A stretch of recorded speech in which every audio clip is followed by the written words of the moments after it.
GOAT. And I would say child stars. Okay. Nobody ever talks about that. Been famous since a teenager. Basketball, obviously.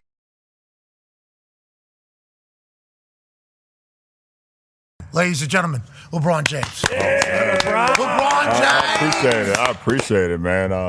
Definitely been seeing you guys up in here, man. So it's great to come here and be in the studio with you guys. I told you as soon as you pulled up out there, I walked outside.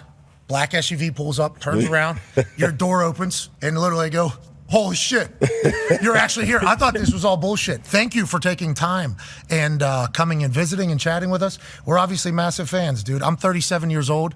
Obviously, you're a little bit older than me, but watching you, because I have, because my demo in high school was the one that was watching you dominate. You actually came to Pittsburgh, beat the Pennsylvania All-Stars, which is your high school team. And the whole story. So I've followed your entire career. Massive fan of yours. Thank you for doing this. I appreciate it. Appreciate you having me, man. Okay, it's going to be fun. Let's talk about it. You're 40 years old now. Yes, sir. You've been in the league 22 years, longer than you were not in the league. You're in the league. Right. And you're playing like you're one of the best seasons you've ever had. Why is that, you think? Is it comfort? Is it what is it about this year? I mean, I think obviously I've been in the game for a while, so I kind of know what to expect. And, obviously, one, you got to take care of your body, but more importantly, you got to take care of your mind. Being a professional athlete, if your mind is not as sharp as possible or as clear as possible, then you're not going to be able to perform at a high level. I think, seeing what our team is capable of doing, even before, the big acquisition of picking up Luka, I thought we had a good chance of making a good run. So I wanted to make sure that I was there, not only physically, but also mentally and just give to the season. But I felt pretty good, man, throughout the whole season. I know I had a little small injury that kept me out 2 weeks, 2 weeks ago, but I'm back and I feel great. We watched you do the sprint down the court thing. It was hilarious. Just like 40 years old, doing the same thing you were doing whenever you were 18, 20. And we'll talk about the Luka trade and we'll talk about the Lakers, but you talked about, having clarity in mind and feeling good going into the season because you knew you could go on a run. There was that saying, you spent like $1 million on your body or something. Man, I don't know where the hell that shit came from. Okay. That's a very fair assessment. Yeah, I don't know where that came from, but I mean, listen, man, I do take care of my body, but I have no idea where the amount of money came from. But I do invest in my body for sure, trying to do a little bit of this, a little bit of that. Obviously a lot of soft tissue work, a lot of massages, a lot of hyperbaric chambers, ice tubs, ice baths. Whatever I can do to continue to play at this level, man, I'm going to continue to do what I'm playing. You've committed your entire life to ball, right? That's safe to say? Yeah. And you love the sport. Is that your drive, is how much you love the sport? Or why do you think at this age you're still going as hard as you are? There's no way I'd be still playing, at this level, Pat, if I wasn't in love with it or didn't commit to it. I've had an opportunity to be able to be blessed with a crazy God-given talent. And a lot of us are, to be completely honest, when you find your niche in sports. There's a lot of people that's born with unbelievable talents, but it's literally the ones that really commit to their craft and literally commit to the sport in general. Being able to pour yourself into it is what you're going to get out of it too. So I figured, when I knew I had a gift at 13, 14, that I was out there on the court and I was running past guys and jumping higher and, making passes and doing things that the other 13, 14, 15, 16-year-olds wasn't doing. I was like, oh shit, this could be it. This could be it. This could be it. And I'm living in, Section 8 housing. It's me and my mom, we trying to figure it out. And I'm like, oh shit, if I commit to this, I can figure it out. I can figure it out for not only myself, but for my mom, get out of the, the inner city and make something out of it. So, big time for sure. And your friends. You've taken care of everybody. And I think that is one of the things that I love the most. We have Rich on here multiple times. I love Rich. The man. He's been very good to us, but just like the way you take care of your people, the way you've kind of done everything is admirable. It never gets talked about, obviously. No, I appreciate it. And the chatter that surrounds you, since you have been a guy since you were 13, and I remember the Hummer story and the shoe deals and everything back then. What's going on now with the NIL? I mean, it's completely different. Right.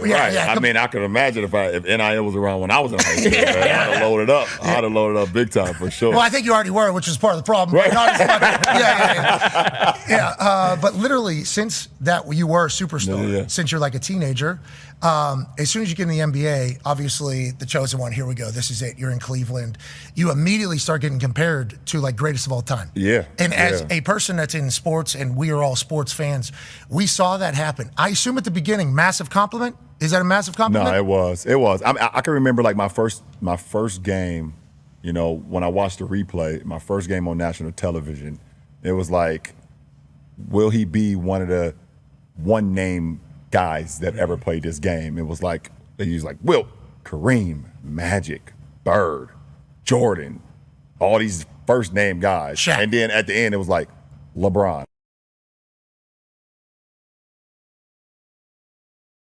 What is this? Why you guys are giving me this already? It's like I haven't done anything, and it's like it was a compliment to be able to be, you know, in the names of those guys, but it was a small kid from Akron, Ohio. I don't even know what. Well, very tall, and at that point, I think you were a little bit more jacked at the time because the game called for it. But whenever you talk about it being a scary situation, you never let that image out publicly.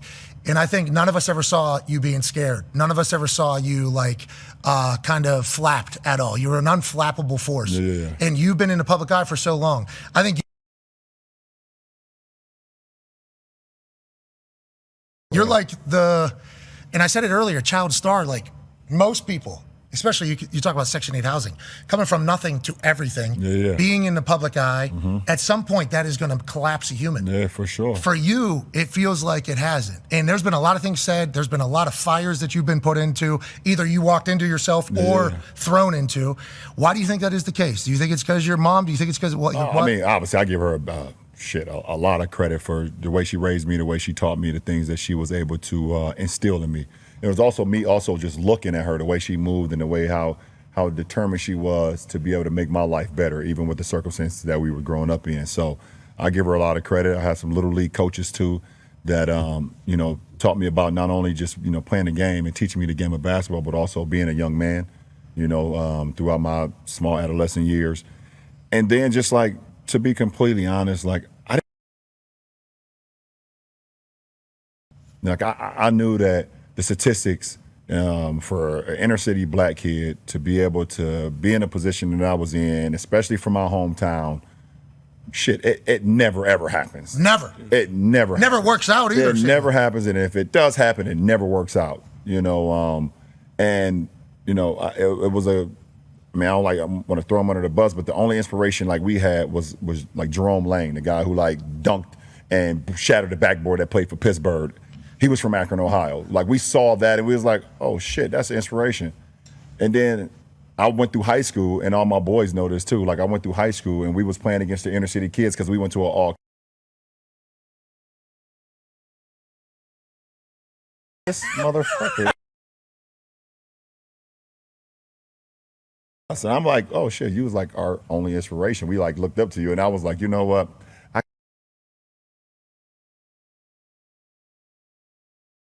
do what I have to do to put my city on, to represent my last name on my back, man, my family, my friends, and also like it's sport. You know, sport has given us so much. I mean, I look around here. I mean, ball jerseys and like luchador masks. Like seriously, like a putt thing. Like seriously, like it's given us so much. So like I couldn't mess the opportunity up. Well, you've done. Hey, I think you figured it out. You've done good. Now we'll see what's left. You know, now the conversation is how many years is he going to play? You look like you could probably play forever. Debo has a question for you. Facts. Kind of on that note, and one of the things people got on you about was when you went to Miami. You made the decision to go to Miami. I know some great things behind that as well. Me, lifelong Miami Heat fan, I loved it. But what was it like coming down there, winning your first championship, and what was that kind of load lifted off your back? 'Cause you talk about being amongst the one-name guys. Championships obviously got to come with that. So what was that like going down there and getting that done? Yeah, I mean, listen, my aspiration was a lot bigger than just, you know, winning MVPs and, you know, being an all-star and, you know, whatever all the individual things is. I've before I even got to the NBA, I've always won. And it doesn't matter which level you win on. If you're in a winning environment, that shit carries on throughout the rest of your life. My first year ever playing organized sports, I won a Little League football championship that year, and then backed it up with a basketball championship. Undefeated season. My second year, we did the same thing, you know, and I was league MVP in basketball and football. Through middle school championships, through high school, I won 3 state championships. You know, like I was just always born winner, and I knew how to win because of the culture that I was around. I knew how it was supposed to be done. And at that moment, you know, my 7 years in Cleveland, I had some good years, obviously some great years. One, was able to take the team to the NBA Finals. I was 22 years old. I had a moment in Detroit where I went insane, 25 straight, 29 out of 30, you know, and took a team that you look back at our roster, you're like, what the hell? How was that even possible? There's a lot of those, brother. We don't want to dive into all of them. You were at the finals like 45 straight years. You know what I'm saying? So, like, but it got to the point that final season, I was like, I've maximized this potential. Yeah. I've squeezed all the juice out of this damn lemon here, and I know it. And in order for me to get to where I want to get to, I have to make a choice for my career going forward. And Miami was the best choice, you know, at that moment. I felt like it was the best choice for me. You know, the conversation I had with D Wade, had with Bosh, had with Udonis Haslem. You know, D Wade and UD had been there. They had won, had beat Dallas. They had been in some big you know, playoff matchups with Detroit, where Detroit beat them and then they beat Detroit, you know, and things of that nature. And then you look at the big four that Boston had. You know, everybody talk about the big three, but everybody always decides that for some odd reason that Rondo wasn't as great as Rondo was. Yeah, it's always just the big three. He's not from Boston. Not me. No, he made it all work with those guys because Ray wasn't bringing the ball up. You had Ray flying around. You know, you had Paul when he get it at a certain spot, and Paul was a killer. And then you had KG was anchoring the defense, and also, you know, you throw it to the low post. But they all started with the mind, and that was with Rondo. So for me to go down to Miami, man, one, it was a terrifying experience for me. You got to think, I don't know a lot of people know, it's the first time I ever left my hometown. I was 25 years old. You got mad. My first 7 years, even though I played for Cleveland, I still lived in Akron. You know, so for 25 straight years, I was awesome house. You had an awesome house. We've seen that. That's a great house. So I'm comfortable. That is my comfort. My comfortability is being in Akron, Ohio. You know, I drive, you know, 30 minutes to Cleveland, play my games, and then I shoot right back down to Akron, and I'm good. So for the first time, it's like I've always used the analogy, like I felt like this was my college moment. You know, I didn't go to college, so like going to Miami was my, you know, moment to basically get out the house with my parents. You know, I was going off to college, and I learned a lot, man. And shit, 2 championships, 4 finals appearances, you know, 2 more MVPs, you know, and things that I can always look back on and say it was a hell of an experience. And you guys were the Heatles. You know, that was, you guys were selling out everywhere. For sure. Well, while we on that, you mentioned you didn't wait, and I forget which one of them it was.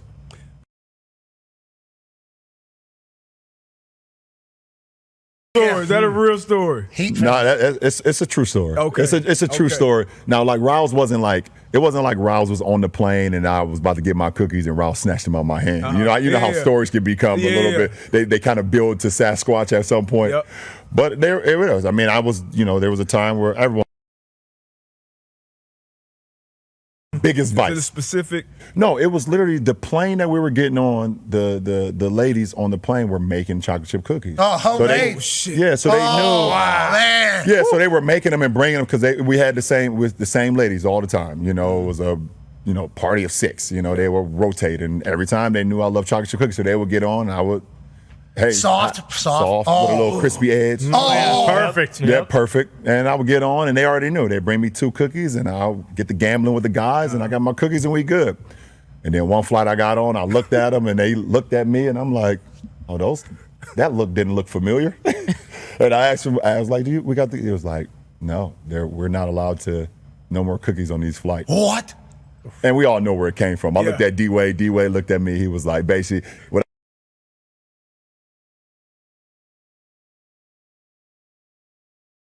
So what was it like down there? Because they talk about the Miami Heat culture and Pat Riley and it being, and obviously him just saying no more cookies. Yeah, they be it's LeBron's cookies.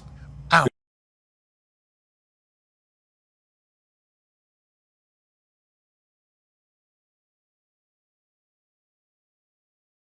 Not anymore, but with Jimmy and and it was at one point where even I left and it was time for D-Wade to get paid and. He didn't want to pay D-Wade, and D-Wade left. I was like, oh, when that happened, I was like, when Wade County had to leave and go to Chicago, I looked at the cookie situation. I was like, oh shit, maybe it wasn't that bad.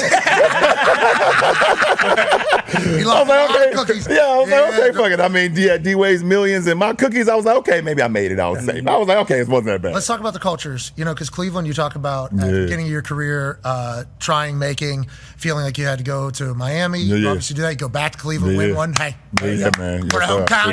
That parade was bananas. Yes, sir. And then obviously out at LA, what is it about JJ Redick's culture that you have felt, experienced, and obviously a couple games have not won, but fourth in the West still, on a playoff push. What is it about JJ Redick and his culture, or what you guys have right now that you like? I think the best thing about JJ is that he's just a great podcaster. Yeah, he is. He is. We learned a lot, brother. Yeah, one reason became a head coach and all because of me. It's just the weirdest thing in the world, and those conversations have died down. But no, I think one thing about JJ, man, he bleeds the game and he breathes the game of basketball every single day.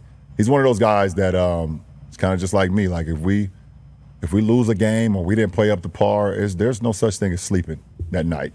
There's no such thing of sleeping into the next match. Into the next game. And he's just determined to he's a dickhead. Yeah. Gotta be. And I love it. And when I was a kid, I used to watch Duke. Now I realize it. I hated Duke when I was growing up. And then when I got a little older and I started playing with Coach, I started matching up with Coach K. We played with I played with him for Team USA. And then I was like, okay, I see why he's great. I see why he's great. I see why I hated J.J. Redick.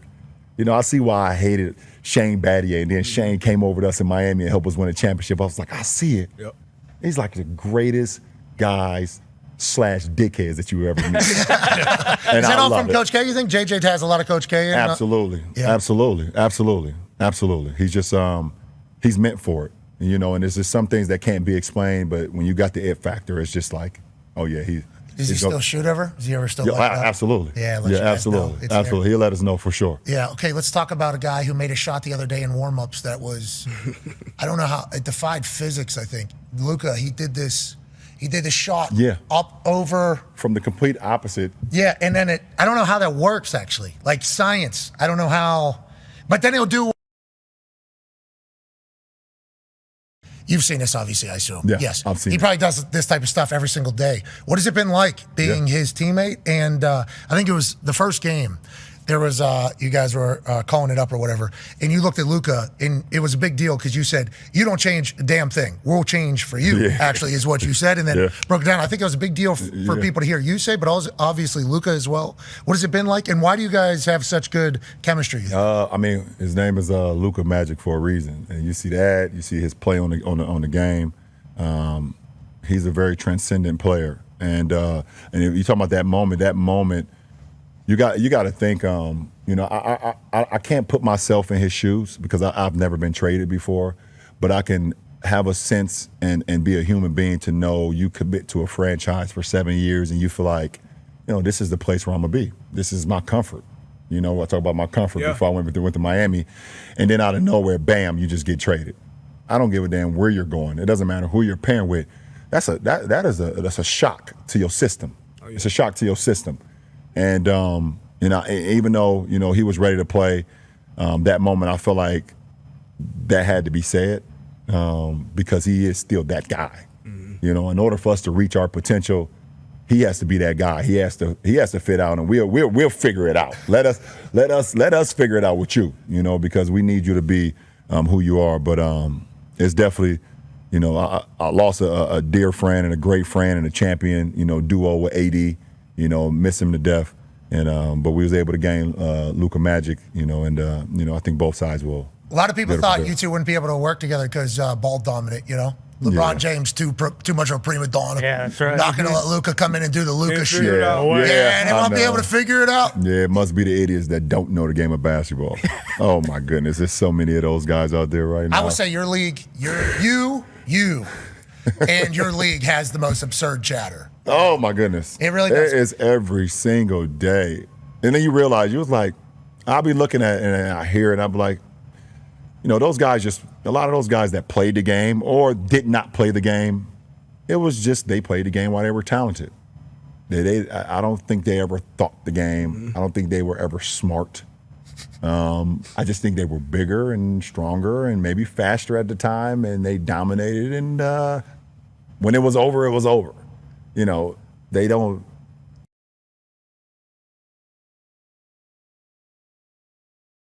Play the game because I can outthink the guys out there. And as my athleticism has went down a notch, not a lot, but a notch. Slow. Don't you a little fat too? You know, as my athleticism has went down a notch, like I'm able to still bring up other facets of my game to be able to still, you know, do what I need to do every single night. But the talking heads of our sport, oh my goodness. It's a lot. It's a lot. Especially for you. I mean, you're in a much different situation than maybe any other human in history of sports, if I had to guess.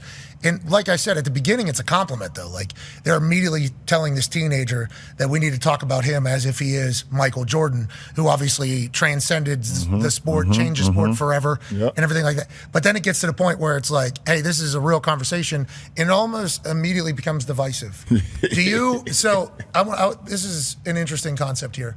You probably lost a lot of trust in media, I would assume, because of the things that happened. Not just what was said on TV, but what it led other people to probably think they should say. Yeah, for sure. Yeah, I mean, it all started with the decision. It all started with the decision. The decision really like had me like sit back and like, because people literally like, I give a moment. So the decision, you know, it was brought to me to be able to, you know, do something cool on TV, you know, do a kind of college style. And like I said, I never had went to college. I was like, you know, this would be pretty cool. Put a hat on. Make the decision, put the hat on, but also, you know, raise $2.5 million for a great cause, you know, and also be able to, you know, make it cool. And the funniest thing is, from that moment, it was December 2nd, 2010 was my first game back to Cleveland. So I stay at the hotel, stay at the Ritz downtown in Cleveland. And this one I knew that it was, people did not even really care or didn't even understand the situation. They just wanted to be a part of the nonsense. I hit the elevator to go downstairs to the bus, catch the bus, to go over to, I think it was the Q, the Quicken Loans Arena then. And the elevator opens, and it's two guys, random guys on the elevator. You guys can always pull this up. They used to have these FUKLBJ t-shirts, black t-shirts, red letters. And I see the two guys, they see me, they say, man, we love you so much, man. We're just here for the spectacle, man. We're just here for the spectacle. Like, seriously, we love you, man, and have a good get. And the elevator door closed. I was like, those are two white dudes, by the way. Yeah. Oh, for sure. I didn't want to say it. I didn't want to say it because we're outnumbered right now. No, we're all together, brother. We're all together. It was like, oh my God, man. Elevator closed. I was like, you know what? This is all part of the spectacle, and it's about to get haywire. So the decision, you think, is whenever the conversation kind of changed a little bit about you? Yeah, because they just needed something. They needed something. Everything was so positive. You know, and I gave him no reason to doing everything I need to do on the court. I'm not out on the streets. I'm not being caught in all the bullshit that doesn't respect the game and respect my craft. It was like, oh, you decided to go on TV and make a decision for your career. We got you. We got it. We finally got it. We finally made a little chink in the armor. We got something. It's selfish. Oh, it's selfish. Yeah. You selfish mother. Yeah. And then that caught a little bit of fire, right? Because a lot of people don't like seeing people that are successful in anything, especially if somebody is taking happiness from them and their team, which you were doing, obviously, with the Cavs. And then that just you're saying from that moment is when until, which leads obviously to you and Stephen A. Hey, legit, that feels like a moment that had been brewing for a long time. He's like on a Taylor Swift tour run right now. Oh yeah, we're watching it. Yep. We're all seeing it. Oh yeah, you're seeing it as well. He literally. It started off with, I didn't want to address it. Yeah, sure. I didn't want to address it. I wasn't going to address it, but since the video came out, I feel the need to address.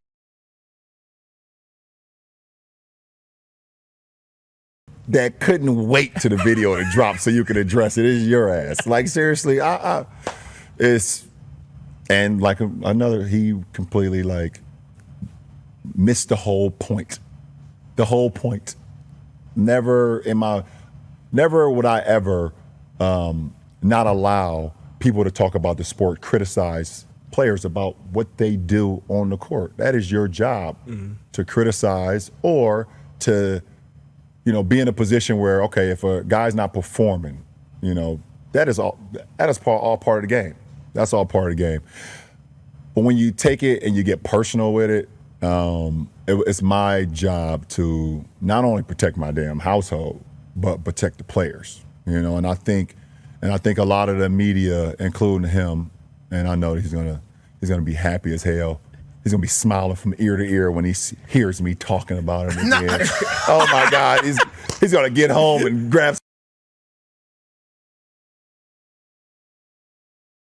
ladies on the couch. I hope at some point you two do get a chance. But you're right. Dude, relax, bro. Relax. Seriously, just How do you feel about the way the game is covered and you players are covered? Because this is a big topic of conversation with the NBA. We have Tyrese Halliburton, who comes through. We love Tyrese. Oh, he's the man. Tyrese loves you too. Tyrese is great. Love that guy. So Tyrese gave me the heads up, like, hey, LeBron coming on your show is a massive ordeal because like everybody in the NBA does look up, LeBron is our guy. I think Pat Beverly told the story down at the bubble whenever everybody was like, we need to take a stand and yada, yada, yada. And then I think he was the person who went up and said, hey, you. We're not playing. But I think that's how everybody in the league feels about you. So congrats on that, by the way. The respect amongst your peers. No, for real. Sure. To have the respect for my peers, that means a lot. And I carry that, man. And I take that with a lot of responsibility because there was too many years went by when players did not have an opportunity to just speak and their voices to be heard or allow the narrative to get so much outside of sports. Like if I miss a game winner or if I don't show up in the finals, like I was supposed to versus Dallas in year one.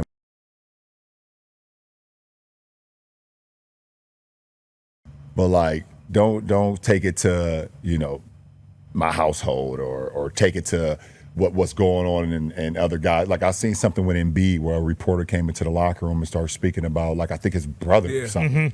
Like how weird is that? That's so weird. Why are we taking it to that point? And we're taking it to that point because people have gotten too comfortable. I think people in the media have gotten too comfortable, especially with our sport. They got too comfortable where, back in the day, for sure, you would never bring up Charles Oakley's brother. Charles Oakley will smack you through his brother. Bernie Maxwell. All right. Yeah. Mad Max. His name was Mad Max for a reason. It wasn't because he picked you up 94 feet. It was because if you said something about Mad Max, he's gonna separate your jaw. And there was no repercussions from that. They got to the point where they knew these guys can't really do anything to us anymore. Because there would be a fine, suspension, and don't embarrass the league. And don't embarrass the league, or you now here come your sponsors. They're coming after us or coming after you, and they're gonna be like, "What are you doing?" That's when they decided they could they thought. So the conversation about old school basketball is a real thing, because that's the new narrative now. Is it's a nostalgia issue. A lot of people who grew up in a different era of basketball and get introduced to basketball, they're going to like that era regardless of no matter what happens in the future. You've played through what now? 3 years? Yeah. 3 years? Yeah. Back whenever Kuzi was doing no-look pass. For sure. The first ever no-look pass. Kuzi. Yep. He's a dog. Hey, he was an exciting white, wasn't he? He was an exciting white. Sure. He was Kuz had game. Kuz had game for sure. Boom. Yeah, Thank Kuz you. had game. Yeah, but we're Kuz watching had these game. highlights, and I'll speak for you. For that era. Exactly. Thank you. Hey, you don't have to say this. Yeah, for sure. No, I'll say this. Yeah, game for that. I grew up in Pittsburgh, so we didn't have an NBA team. So I was more NHL guy, but I would watch the Lake Show at night because I couldn't sleep. So right. I did know the NBA, but not I didn't follow it as closely. When I watched The Last Dance, I was watching a lot of highlights, and I was watching people dribble a ball like this. And I was like, I don't know how that works in modern basketball. I think you guys have played a couple different sports. I think there was a koozie era of sports where a no-look pass, holy shit. Then there was an era where people were starting to get like nasty. There's some more. You had some Pistol Pete Maravich. He started coming in and started, you know, getting a little bit in that. But then the ball was hitting off guys' heads and stuff. So they looking at him like, ugh, what are you doing? Like, never see those lowlights though. Only see the highlights. Highlights are only the bangers survive. Then obviously Jordan comes in and transforms everything. That takes place with you guys, this modern era. Do you feel that? How do you address that? No. I definitely feel it, and I think you know, we just have to recognize that evolution is just a part of life, man. Like, you know, shit. You look at the Hummer from the 1970s to the Hummer of today. It's like you're gonna be like, okay, you might be nostalgic about it. You loved it in the 70s, but do you really want to drive that every day right now in 2025? You're going to get out the car and your goddamn neck and your back is going to be hurting so bad. Like, seriously, you're going to be hurting so bad. You're going to be like, okay, you know what?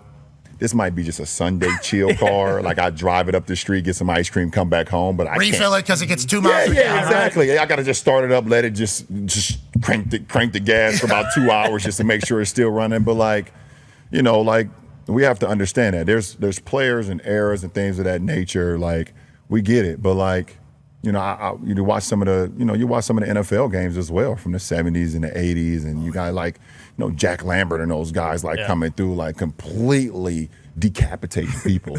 You know, like murder. Ronnie Lott tore his pinky off and then went to the sideline. I was like, just tear the rest of it off. I'm getting back out there. Like I get it. Like, those are nostalgic moments, but like the game is different, and we should respect all eras in that era. You know, we can't be saying, okay, just because Wilt was great in the 60s and 70s that he'll be great now. And we also can't say that some of the guys now will be great. It is what it is.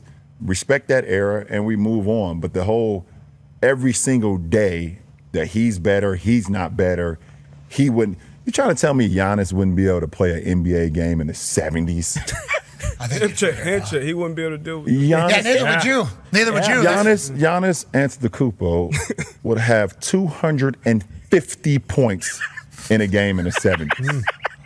250. Is that Koozie? When was Koozie playing? 50. Dude, Koozie's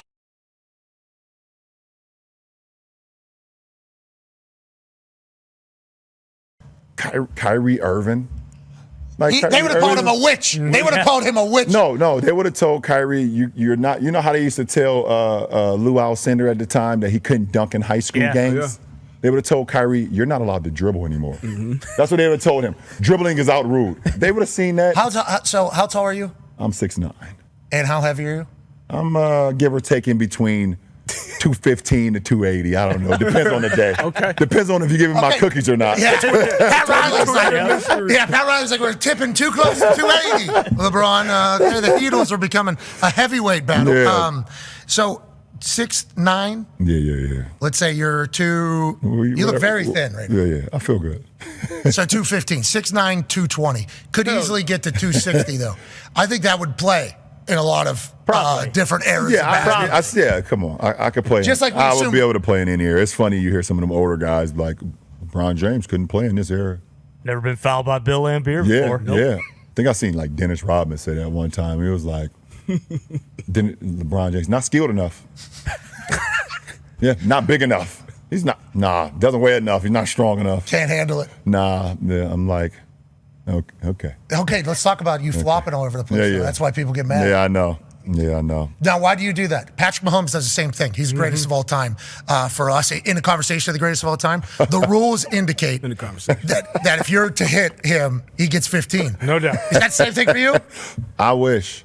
Because I am like literally over like the last 5-6 years why everybody's been claiming I flop all the time. I'm like in the bottom half of free throw attempts per game. Oh, they won't give you the whistle. You don't get the whistles. You don't get the superstar treatment? You know the funny thing is, I have a lot of teammates that be like, they come to the Lakers, and they be like, man, when I used to play against you, I used to think you got every goddamn call, and I hated it. And now that I'm your teammate, it's like, oh my goodness, you don't get any calls. I'm like, hey, don't worry about it. Just Just keep playing. No, just wait till you see me in the third quarter. I got a good flop going. I practiced on this one last night because there's a video from The Last Dance where I think the ref says to Michael Jordan, he goes, "I didn't see it, Michael. I am so sorry. I would never do it to you." And walks away. Yeah, I believe you, Michael. Yeah, that's the clip. And I saw that. And Michael's like, "Oh, God damn it, mother!" Yeah, I saw that. Oh, we. Okay, so you and Michael at a good spot. Who, me and Michael? Jordan. Yeah, we're in a good spot. We don't talk. Why not? You think? Because I'm still playing.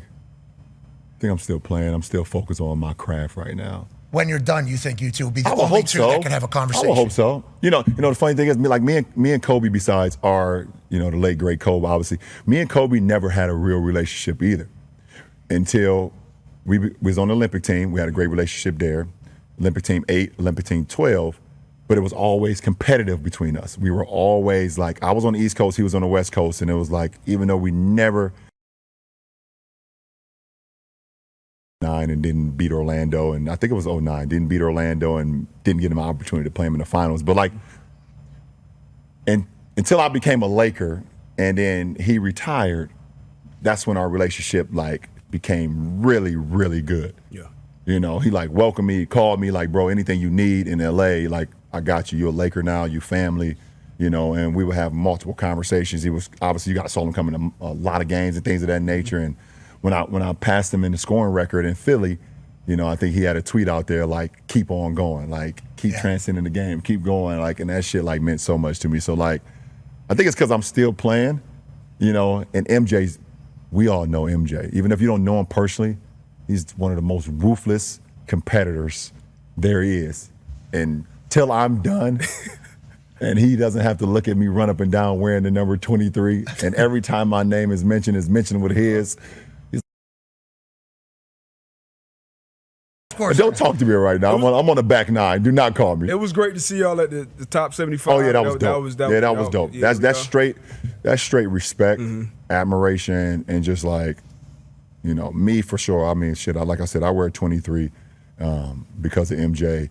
And that shit, the inspiration that he gave me as a kid in Akron, Ohio, that don't have much inspiration in your hometown. You look at something. It got to be somebody in sports, somebody in music, somebody on the TV screen. So Will Smith on Fresh Prince of Bel-Air, Michael Jordan playing for the Bulls, Jay-Z, Biggie, and Tupac.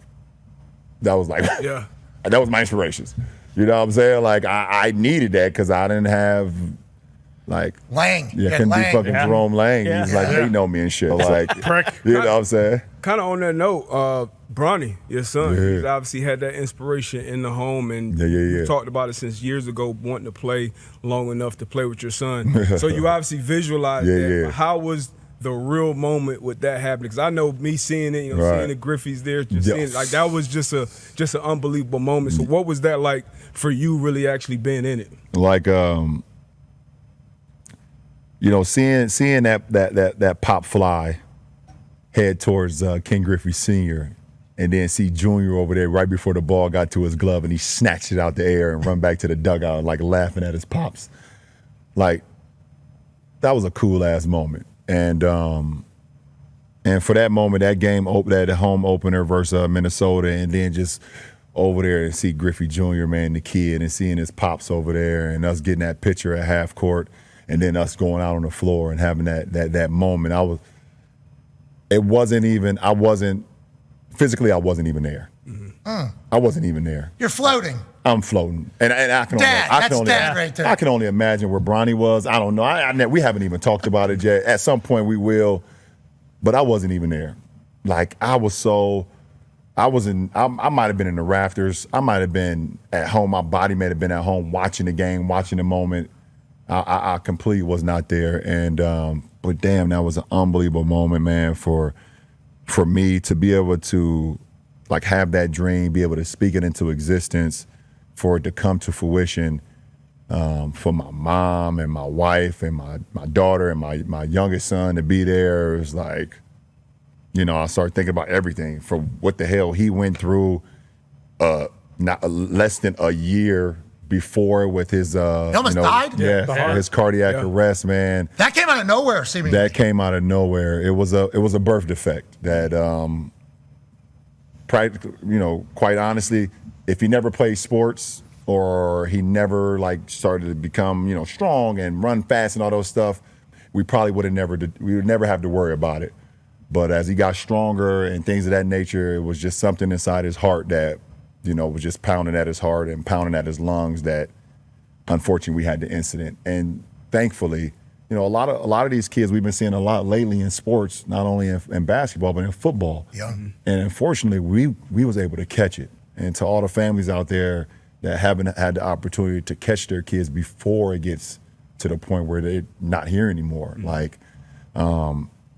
To see that happen to Bronny and for him to be able to play that same year after that happened, you know, at USC, and then less than a year later be drafted by the Lakers, and then in that fall we go out there together. So that's why I wasn't there. Yeah. Yeah. Like we walked in together, but I was not there. That's a dad moment. That's really cool. Yeah, man. People forget, you know, you're only one name now, LeBron, but you're still a human too. And I assume seeing, for sure. you know, your baby boy, Yeah. you know, get a chance to man. experience his dream. Man. Then obviously that led to the thing with Stephen A. talking about him and how critical everybody has been of Bronny. And I think that's a pressure that a second generation star has on him. Yeah, for His sure. whole life he's had that. It feels like he is very... I mean, he's like a 55-year-old, it looks like, the way he kind of handles it all. And I think you've even said that as well. Yeah. But how about his development? We had Rich Paul on the day after the draft. Yeah. Yeah, man. Because there was a bunch of rumors about Rich Paul was telling teams, hey, you draft him, we'll send him to Australia. Like, there's a lot of those types of things happening. Allegedly, the Suns were involved. There was a chance they could get you, but he ends up with the Lakers with you. Yeah. And obviously, it's a whole storm. Like, LeBron James is bullying, blah, blah, blah. Yeah, man. Everything, the way it always goes. Of course. This guy's not good enough. This guy's not this. And he does start out a little bit rough, NBA-wise. But now, I mean, he just dropped 39 last night in the G League. I think he had like a double-double or something. He had his best game in the NBA last week. He's obviously getting better and better. You have to be loving every moment. And how proud of Bronny are you for what he's going through? And listen, for me as a dad, it doesn't matter if he never scores, ever. For me as a dad, I'm just super proud of him, period, as a young man. For me, as a mentor and as a teammate of his, and that wants to see him thrive because I've seen the work he's put into the game, I am super proud of his development to where he is now. From the moment that, you know, he was drafted in June of 2025 to us being now in March of 2026, his development is skyrocketed, you know. And I just think, I had a good friend of mine, you know, who went through a cardiac arrest as well. And he told me that, you know, it took him, and he played basketball as well. And back then when it happened to him in the early 2000s, they wasn't with going back to performing. Bryce, right? Yeah. Like, he popped up out of nowhere. Because we follow your family on the internet, obviously. We see it all. And it's like Bronny, okay, and then Lil Bryce. Lil Bryce with the glasses. Right, exactly. And then all of a sudden, one video popped up of an Aussie, and Bryce. And Bryce taller than Bronny. Wait a minute. Yep. Wait a minute. So he on his way to Arizona. And my daughter's, you know, she's playing 12 and under volleyball. She just turned 10. So, like, and I just tell him, like, it doesn't matter about the noise. That's going to happen. It's only about, like, if you love it, go out and practice. If you think you want to, if you fall in love with it, you only can fall in love with the process. Don't worry about the outcome. Fall in love with the process, and that shit will take care of itself. So, super proud of Bronny, man. I know very long-winded when you talk about the kids. I just start thinking about them, but super proud of his game and where he is today. You know, starting off the G League season with, like, you know, just trying to figure it out, and now, shit, like you said last night, 39. And more than anything, when I talked to him, he was more pissed off at the technical free throw that he missed. More than anything. Ooh. He's like, I could have had a 40 burger. He said, I could have had a 40 ball, and I missed that damn technical free throw. So, man, the kid is he's awesome. He's been fun to watch. Yeah. It is, and the story has gotten so loud, and I think that's why, listening to you talk, and you say you get long-winded about the kid, it's like, well, that's why everything happened. That happened a couple weeks ago. But, like, you playing with him, obviously was a dream. You said that years ago. Bryce now, though, I mean, very possible. That is. Oh, don't do that to me. Yeah, oh, my yeah. Oh my goodness! And you said you're 215, nowhere near 280. You're in the best shape. Exactly. The best shape you've been in. That conversation's loud about now. About how many more does LeBron James have? I think fans. I think the league. I bet you Adam Silver is wondering the same exact thing Yeah, because yeah, yeah. of what you've done for the league, for how long you've done it. That convo pops up every year. Is Yeah. it for you too, or is it just for outside people? No, it's popping up more and more every year because obviously I know I'm on the other side of the hill than the previous side, you know. So I've done this for a long time, and then obviously I know it start like, okay, now you get to the top of that roller coaster, and it's like, okay, when is this damn roller coaster going to go down? Kennywood, yeah, definitely. You know, like, so I understand that. So I don't know, man. It's all about, for real, for me, it's my mind. If I could continue to, I am all about the process. Like, I am all about the process. And if it gets to the point where I don't feel like showing up to the arena 5 hours in advance, or I don't feel like training, or I don't feel like studying the scout sheet of guys, like if it gets to that point, like I know, like, you know what, Brian, it's a wrap. Yeah, you'll be able to tell. Yeah, you'll be able to tell. Yeah, you will be personally. Yeah. 5 hours before the game, you're showing up every day? Yeah, 7:30 game. I'm usually there around 2:15. What do we got? We got a cold tub. We're drinking putting some wine on our feet. Sure. What are we doing? We're doing a little bit of everything for sure. I'm some wine, drink a little wine too. Oh, I saw you walk into the game. Remember the big booze bag? Oh, yeah. Yeah, the guy was walking in with the wine to the game. Yeah, I remember that. Mailed it in. LeBron's quit. Showing up drunk. Everything you do is talked about. Yeah, I had one former Laker. I wasn't even playing. It was preseason.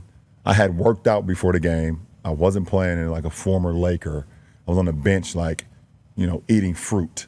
Like, I worked out. I got a shower. Let me get out here to watch the guys, support the guys during the for a preseason game. But I'm a good guy, and I love my teammates, and I'm a good teammate. So I go out there, and the next day I wake up.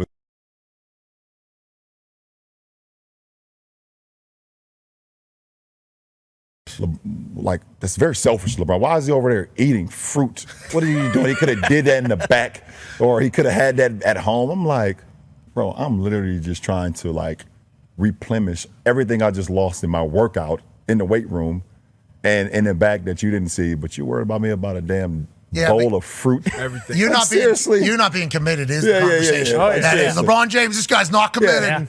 Not committed. Like I had a steak and eggs over there or some shit. Like, I don't know, man. Something to think about. That might be next. Give him something to really think about. Yeah, a little protein in there.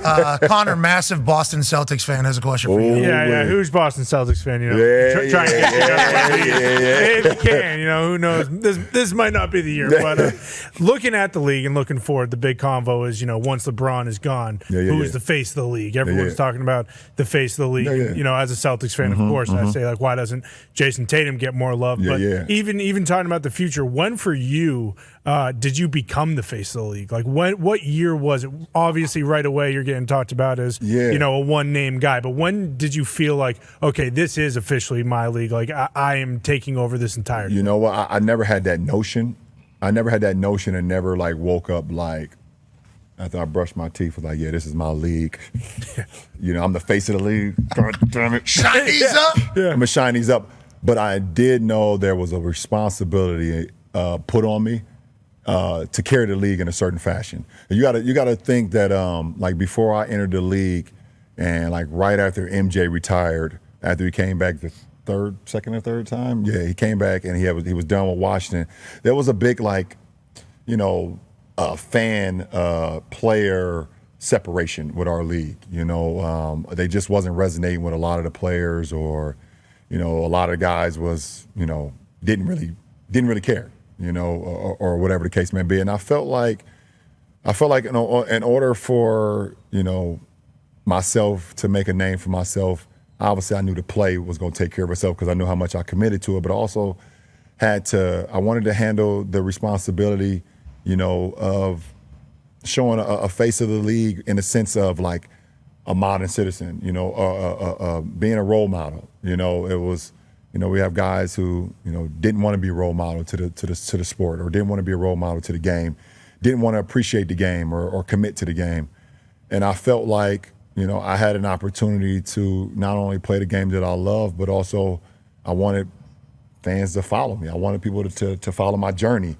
And what came out of that was me kind of being, I guess, people say the face of the league. Yeah, the Sprite commercials. You know, like, you know what I'm saying? So, like, I never went out to be like, I want to be the face of the league. Like, you know, I see a lot of shit too.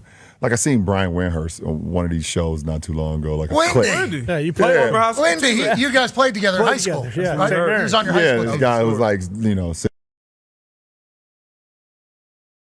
Wait, Wendy! What the He wasn't on, isn't that your, ain't that you know, like That's not real. Yeah, it was our enforcer, huh? knew it. Yeah, he went on his show and said, you know, like, oh, don't let LeBron fool you. Like, he wears number 23 because of Michael Jordan. Okay, that's a fact. He signed with Nike because of Michael Jordan.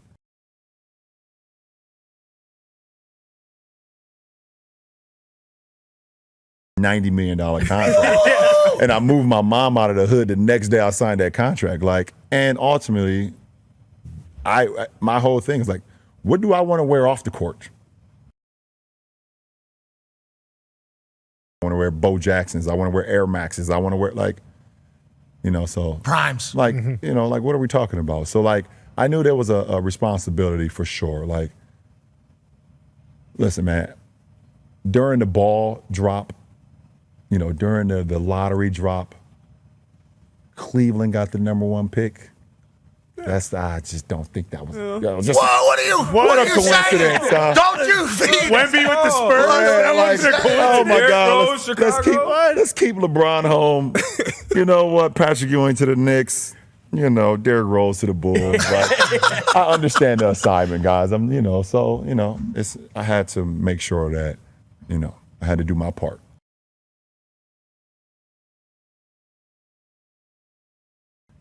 No one gets this opportunity, man. It's 0 to none, and representing it all. Do you feel like we are at a phase, though, and you talked about before you got in the league, there was like a potential disconnect between the players and the fans. Yeah. Felt like that was almost starting to happen again until, I don't want to say, back half of this season feels like most momentum you guys have had in a while. Do you agree with that? Yeah, I agree with that. You know, I agree with that. I think it's all just understanding, from a player perspective. And also, we're getting closer to playoffs. You know, Oh, yeah. it's a long ass season, man. You know, the difference between us and the NFL, man. There's so much excitement, but it's one game a week, and you get an opportunity to get excited, like when that Sunday, or you got Thursday night games now, and Monday. I mean, shit, even occasion Saturday games. Yeah, Wednesday. Yeah. Christmas. Yeah. They took Christmas. Yeah, they took Christmas from you guys. Yeah, Christmas, stole- like week, so you like, the excitement, is there. So, you have us, we just came out of playing 6 games in 8 days. 6 games in 8 days is like, oh man, and 3 sets of back-to-back. So, but the playoffs is on its way. The weather is getting better. The excitement is getting, the crunch time is like, in the West is, you got 4 or 5 teams, 1 or 2 games from behind each other, so I think that's, the connection is coming back. Everyone loves it. And now you got March Madness going on in college basketball. You follow? Too. So I'm going to be honest. No, I don't follow, man. I don't do the brackets.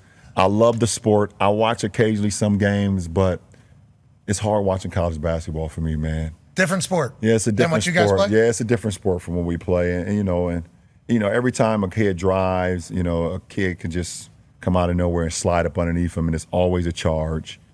You can't do a Euro step, it's a travel. Well, Derek Queen, actually, kid from Maryland, I don't know if you saw that. Gather step, I love it. Pick that ball, gather 1-2 off glass, game time. And I just don't, you shouldn't need 35 seconds to shoot the damn basketball.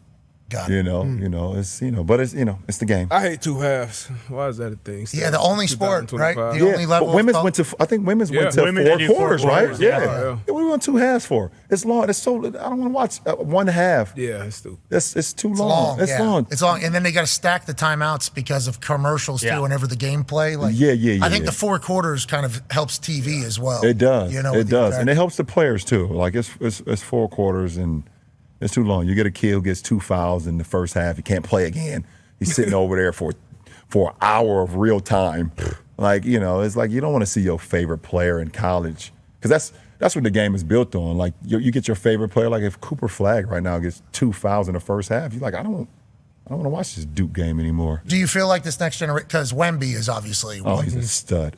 He's unbelievable. He's unbelievable. But this is, I mean, Joker is also, 6'11", whatever it is. KD obviously says he's not 7 foot. Feels like he is. And then he's always taller than everybody at the All-Star Weekend photos for some odd reason. But he obviously, whenever he came into the league, and I think Dirk, also big shooter, but like the tall, multifaceted player is the next generation, right? Yeah, that's their inspiration. Their inspiration is, Dirk. Their inspiration is KD. Their inspiration are those guys who, like, you look at KD, 6'9" to 7 foot, depending on what he wants to tell you.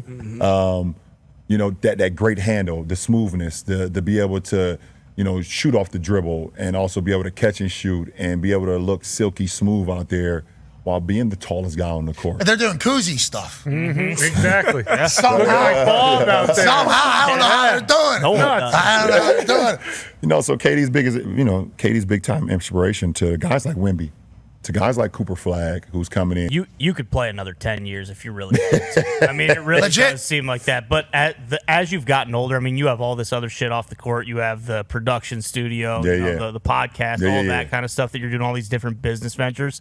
How hard is it focusing on a lot of that stuff and not letting everything you have to do basketball-wise kind of suffer? Because, I mean, you don't seem like the kind of guy where it's like you're going to start a production studio. Like, how difficult is that balancing those two? Because this is obviously some stuff that you seem like you're passionate about. And for sure. I definitely got some great people in place. My right hand man, Maverick Carter, he's unbelievable at what he does. Huh? He's a dog, and the greatest thing about him is his ability to, create relationships that last long. And we've never been just one-off guys. Like, we want to be able to create partnerships, and not like endorsement deals. Like, that was like a thing of the past. That was something that we didn't want to do. So the trust that I have with him, I allow him because of shit I've been knowing him my whole life, And when you have that type of chemistry and you have that type of brotherhood and that type of trust, you allow him to do it. But also, he's always checking in with me like, hey, listen, this is what we have going down the pipeline, yay or nay. This is why I feel it would be beneficial to us, but ultimately, like, do you want to do it or not? So like in this instance, like, I got to the point where, you brought that up and why I started, the podcast Mind the Game with JJ, last year. It was like, it was a looseness of the sport being covered and how the sport should be covered. It had got away from the essence of the game of basketball, of why I fell in love with the game, why I teach the younger generation the game, why I am in the position, that I am in. And we have that conversation. Me and Matt is like, okay, I got what you're saying. Okay, let me go figure it out. And he goes to figure it out. So I learned so much from that show. I legitimately did. Now, obviously, looking back on it, it was just you interviewing JJ Redick, the Lakers, that entire thing. But I assumed JJ was going to become a head coach after that show, regardless. Because the way you guys talked about it, to your point about never hearing it be discussed like that, legitimately, as a football person, as another sport person, never played basketball, whenever you guys were drawing up plays and like why you do this and debating on how to cover and all that, I felt like I got smarter as a basketball fan. So first of all, I'd like to thank you for that alongside JJ. That. And also, congratulations, season 2, Mind the Game. Season 2. Wow, it's back. I haven't clapped all night, but I'm going to clap on that. Yes, sir. Season 2, man. With? Steve Nash, man. Wow. Okay. The great Steve Nash, man. So he's been a coach before, obviously, and obviously he's played a long time in the NBA. Yes. I had one chance to interview Steve Nash, and I learned about him in real time. And I think he played a lot of years. Yeah, for sure. Legend. Two-time MVP. Let's see, whatever the years are. MVP, yeah. I looked at him and I said, you played blank amount of years? And he goes, yeah. I go, holy shit, man. Yeah. I literally learned it in real time. Legend out there. Absolutely. But also loves the game, obsessed with the game, which feels like why it could potentially be a great fit for season 2 of Mind the Game. No, absolutely. We're looking forward to it, man. We got an episode, 2 episodes in the bank. We're going to get a couple more soon, and we're going to just like continue to, preach the game, how it's supposed to be taught, how it's supposed to be viewed. And, we understand that, some of the other things is going to be said. It sells for them, but, what we've grown to love, why me and JJ did it in the first place, why me and Steve are doing it now, is because this is how we grew up loving the game. This is what brought us together. This is what the essence of the game should be talked to not only the generation that's playing now, but the generation that's going to come up after us. So, Mind the Game Season 2 coming, y'all, man. Can't wait. Congratulations. Yeah, appreciate it, man. Thank you. Can we talk about a couple things real quick that we have to cover? Absolutely. Taco Tuesday, you saw that? Is that real? It's today Tuesday. Yeah, it is. Oh, today is Tuesday. Yeah. Oh, my goodness. Tuesday. That was quite a situation. Barbershop, another one. Oh, yeah, man, the shop. Oh, yeah. I grew up in it. That was easy. That was another easy one, man. It was like too many conversations that's going on right now. That's not the essence. It's not the essence, man. I remember getting dropped off as a 5-year-old. Mom dropped you off. She go do what the hell she had to go do, make her errands. She talked to the guy that's cutting your hair. How many he's behind? About 3 or 4. Okay, about 3 hours. Shit, being there about 3 hours, and I gotta wait there and sit there and wait my turn. And in that moment, that's when you hear everything. You start hearing about the best MC that's going on right now, the best hair product, the best beard oil, the best people in sports. You know, your music. It is everything. Drama. Everything. Yeah. Every single thing goes on in a barbershop. So, you know, for us to be able to create that platform, the shop, to be able to bring on all the beautiful minds that we've brought onto the shop, men and women, it's been a pleasure, it's been an honor, and we're keeping that thing going, man, because it's like it's a comfort place. I went to the barbershop from when I was like 5 all the way through high school, and you know, to be able to have that sense of like truth. It's the one place of truth where you can go out there and be like, this is who I like. All right, that's who you like, and we're going to fight to the battle about it. Yeah. You know, and it'll be a new topic the next day. And, you know, I think it's pretty cool. You guys did a couple watch-alongs, too, for Thursday Night Football? Yeah, man. Oh, that was dope. I mean, you guys know my love for the sport of football. So to be able to do that. You wouldn't be able to take a shot, though, remember? Yeah, couldn't play. 6'9", 250 pounds, wouldn't be able to handle football. Yeah, man. You know, I wouldn't be allowed to do a lot of things, they say. You know? Oh, I got my little high school highlights up there. First Benedictine. That's where Rich Paul went to high school, by the way. Yeah. I was playing against Rich Paul High School there. One of the greatest American hustlers of all time. Yeah, for sure. Legit, I think the record will state that Rich Paul may be one of the greatest hustlers of all time. You're from Ohio, so obviously football state. Yeah, man. Obviously basketball as well. But you love the game. I think you've talked openly about how much you love ball. Yeah, for sure. For sure. Football was my first sport, man, my first love. You know, I grew up big-time, prime-time Deion Sanders fan. Big-time Eric Metcalf fan, too. Growing up in Akron and seeing him up in Cleveland, seeing Eric Metcalf do his thing up there, too, man.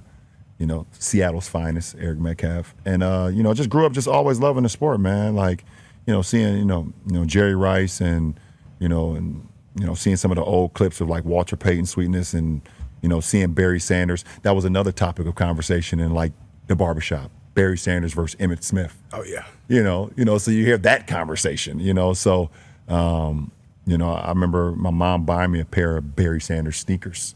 Ooh. You know, I was like, oh, man. It felt so quick. Yeah, I felt so quick. Yeah. Elusive as shit. You know, and, you know, they was like, I don't know if they was one of the first teams. Obviously, I don't know that for a fact. But, like, seeing Barry Sanders on turf, you know, wearing sneakers, you know, that was super cool as a kid. So, yeah, it's a great sport. I mean, I love it. I love football, and I love the new guys now. Like, they're super cool. My favorite guy, Derrick Henry, seeing Saquon like out there, and I got guys like wearing my shoes now. Yeah. You know, when Saquon did that move where he like turned backwards and did a pirouette backwards and jumped up in the air and like he had my kicks on. I was like, oh my goodness. Oh, I didn't know those were yours. They were sick. Yeah. Awesome. Yeah. He had the LeBron Retro 4s on in a spike.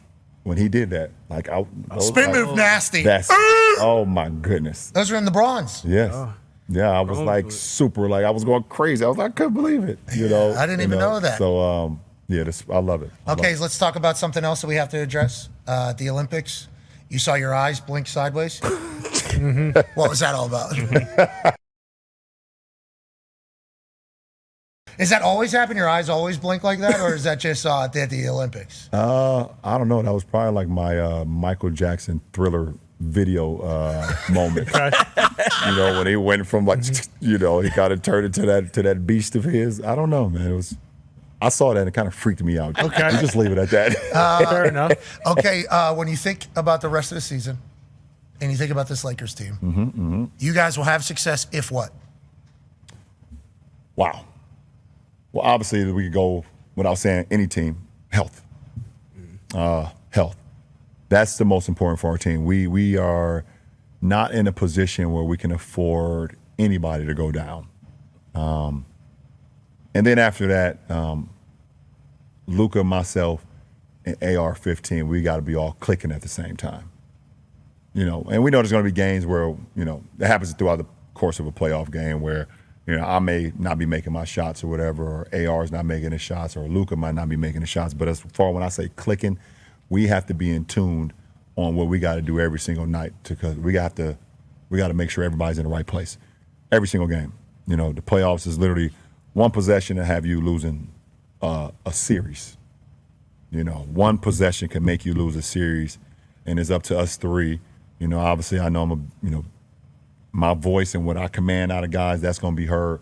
Luka's play, some people lead by example, and the way AR, his affections play, we have to make sure we have everybody in tune, and because we know that our coaching staff going to give us the game plan. JJ's not going to send us out there on a wild goose chase.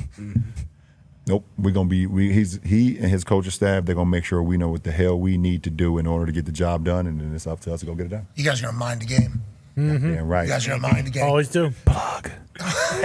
Season 2, Steve. Season 2. Available soon. Hey, we can't thank you enough for stopping No, by. I appreciate it, man. Yeah, dude. Great Legitimately. man. You're appreciate awesome. you boys over there, man. I didn't know we were snapping after. I feel like I missed it. Yeah, when I found out you was a Celtic fan, I thought you were gonna throw a beer on me. Like what happened? What is that? Is that what's the Yeah, after I went for 45 in there, you know, that threw a beer on me on the way the out. Heat. I mean, if you're still in the Heat, that's still a problem. But I also do have one kind of mythological, whatever the word is.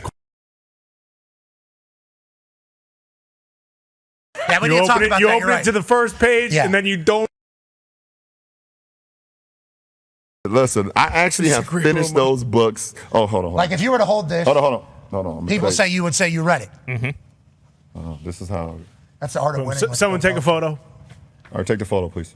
Pat, take the photo. Yeah, we got it. Hold on. I'll take it from this angle. You probably read Rich's book. We got it. Yeah, first page. Wow, holy shit. Braun read it. And then that's it. That's it. I didn't even talk to you guys this whole time I was up here. All I did was read the whole book. Like Meteor Man. That's it. Meteor Man. Everybody might not know that movie, but it's a classic, by the way. It's a classic. So you get talk about the books, music. Music's another thing. Yeah. Did you see the future of music? Yeah. Acting, yeah, everything. Who's next in the music world if you had to give a prediction? Wow. Yeah, because we've heard you say, when I heard this guy, I knew. You know what? I don't know, man. I don't know. That's a good question. I literally go to when it comes to like the new generation now, this is the best thing about having teenagers as well. You can literally go to them and get the whole like the scoop. Yeah, the scoop. But I don't know, man. I don't know who's next up. But I do love music though, man. But I'm definitely been listening to it. I got ready for the game yesterday listening to Eric B and Rakim, man. Like I'm an old school guy too, so. But we'll see. Music and sports go hand in hand. So much. No, for sure. And, no question about it. Your knowledge of it has certainly been something that people have chatted about. Yeah, I appreciate it, man. Hey, you mind the music as well. That's right. And you mind the books. Do you mind the game? Mind the tacos. Yep. Yeah, Tuesdays only on mind the movies. Yeah, you mind the movie. As long as they don't take away my mind the cookies, we'll be fine. Dang. All right. Done. Still low. Got the last The Heatles are done. We'll be back.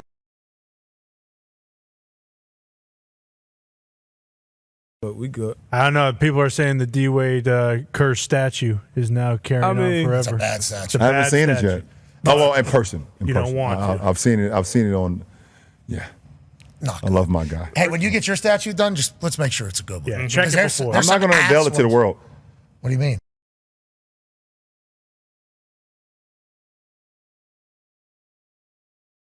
multiple times. Before we let it out. Yes. Because if not, that'll happen. Yeah. Yeah. What the hell? I mean, Wade saw his. He said. Yeah, he said he saw it. He liked it. Yeah, but I think he was just sticking up for the person. Yeah, him and his son. Artistic expression. Good Looked teammate. like they didn't like it. Yeah, he's a good teammate. I remember that moment. Yeah.